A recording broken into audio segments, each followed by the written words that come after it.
सास बहू का रिश्ता वैसे ही खींचातानी का होता है, लेकिन क्या हो जब ये तनाव पिछले जन्म से शुरू हो। इस औरत ने पिछले जन्म में मेरी माँ नागिन रूपमती को डंडे से मारा था। इस जन्म में इसकी बहू बनकर मैं उसका बदला लूंगी। बहू खड़ी होकर सास को घूर घूर कर बदला लेने का प्लान बना रही थी कि सास, हाय रे बहू, खड़ी खड़ी थक गई होगी, बैठ जाया कर, पैर में दर्द हो जाएगा। माँ जी, बड़ों के सामने बैठना मेरे संस्कारों में नहीं है। अरे बहू, कैसी बात कर रही है, बेटी है तू हमारी, बैठ जा। बहू बैठ जाती है। सास उसे चाय देती है। ये ले, मेरे हाथ की स्पेशल चाय। किस्मत हो तो भाभी जैसी, जो बैठे बैठे चाय मिल रही है, वो भी सास के हाथ की। हाँ, तुझे क्यों जलन हो रही है? अरे खुद तो चली जाएगी ससुराल। मेरा बुढ़ापा तो मेरी बहू के साथ ही है ना।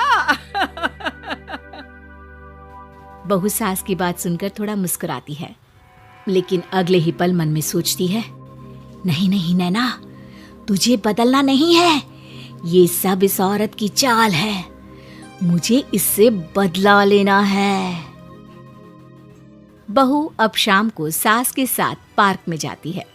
वो टहल रही होती है कि उसकी एक सहेली मिल जाती है। अरे वाह, क्या बात है, सास बहू घूम रही हैं। लेकिन जरा बचकर, वो क्या है ना, एक जानलेवा बीमारी फैली हुई है ना।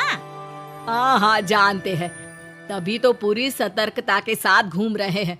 चलो घर भी जाना है, खाना बनाना है। अरे तो बहू को क्यों उठा कर ले आई? मैं तो कहती नहीं कभी के साथ चल, घर जाकर खाना भी तो बनाना होता है। अरे कैसी बात कर रही हो, मेरी बहू सारा दिन घर के अंदर रहती है, बेटा भी रात में आता है। ये तो घर में रह रहकर पागल हो जाएगी, और फिर मैं घूमूं और इसे घर में कैद करके रखूं। ये कहाँ का न्याय है। अच्छा, एक काम याद आ गया है, फिर मिलते हैं। वो वहाँ से बहाना बनाकर चली जाती है। बहू घर आती है और रात को जब सब सो जाते हैं तो वो एक नागिन का रूप धारण कर लेती है।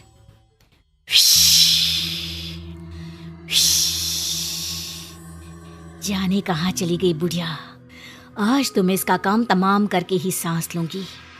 मेरी माँ के साथ जो इसने किया, वही मैं इसके साथ करूंगी।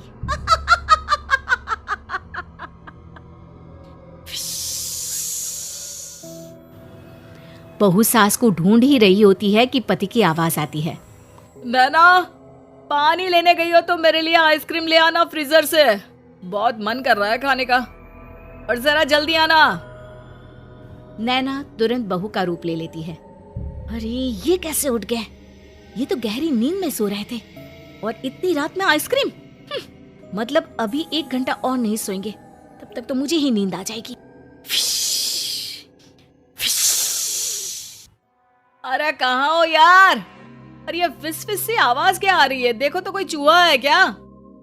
बहू खुद की तुलना चूहे से सुनकर गुस्सा हो जाती है। वो आइसक्रीम लेकर कमरे में आती है। क्या कहा? फुस फुस चूहा करता है? वो चीची चीची करता है, समझे? और फिस फिस करती है नागिन, इच्छाधारी नागिन। अरे यार, क्यों डरा रही हो?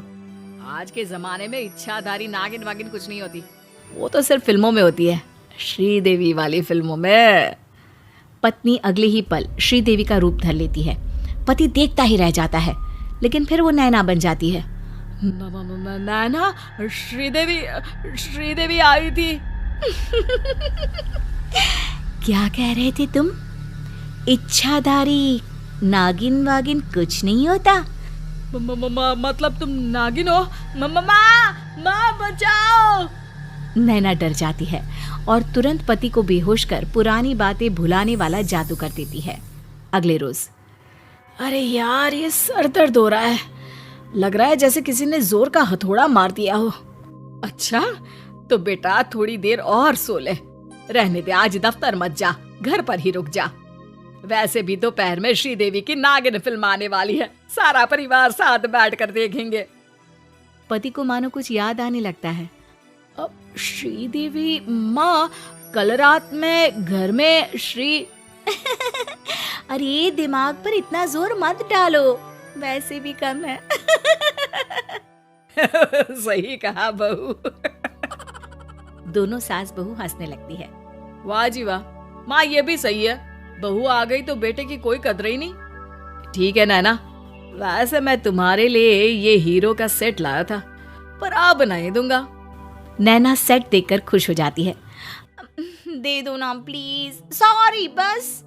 अरे चल दे दे मेरी बहू को सेट, वैसे भी ये मैंने बहू के लिए ही बनवाया था। सास बेटी से लेकर बहू को दे देती है। हैप्पी बर्थडे बहू। क्या आज नैना का बर्थडे है माँ?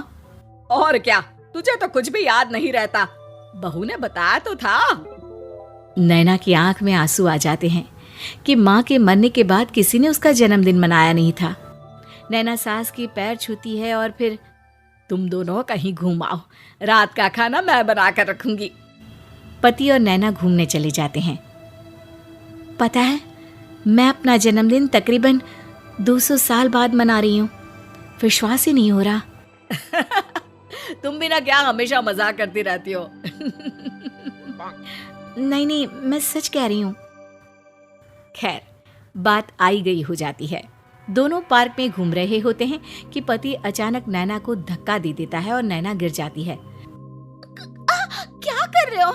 क्या हो गया तुमको, गिर जाती तो? पति अचानक नैना को गले लगा लेता है और फिर रोने लगता है। पति का ये बदला हुआ रूप देखकर नैना पूछती है, क्या हो गया है, बोलोगे कुछ? मैं ठीक हूँ, रो मत। पति की आंख लाल हो जाती है। वो नैना को दिखाता है कि उसके पैर के पास से होता हुआ एक सांप निकल जाता है। बाप रे, ये काट लेता तो मैं मर ही जाती। नहीं, मैं तुम्हें कुछ नहीं होने देता। मैंने अपने पिता को सांप के काटने से ही खोया है, माँ आज तक संभल नहीं पाई है। नैना हैरान हो जाती है। क्या हुआ था आपके पापा को? मेरे जन्म के सिर्फ 2 महीने बाद ही मम्मी के सामने एक सांप ने पापा को जकड़ लिया था। माँ ने उस सांप से कई निवेदन किए लेकिन वो नहीं मानी। शहर के सबसे बड़े सपेरे ने भी उस सांपिन से बात की लेकिन उसे जरा भी तरस नहीं आया। सिर्फ मजे लेने के लिए उसने मेरे पिता को मार डाला। ये बात नैना की माँ की हो रही थी। फिर तो तुम लोगों ने उस सांप को मार दिया होगा ना? नहीं, हमने नहीं, उस सपेरे ने। माँ ने तो बहुत मना किया कि जंतु है ना, उसमें भी जीव है, और वैसे भी हमारे संस्कार में सांप को मारना ठीक नहीं माना जाता। नैना को अपनी गलती का एहसास होता है। वो रोने लगती है। अरे क्या हो गया पगली, बचा लिया है मैंने तुम्हें, कुछ नहीं होने दूंगा। सही कहा, मुझे बचा लिया तुमने इतने अच्छे परिवार को खोने से।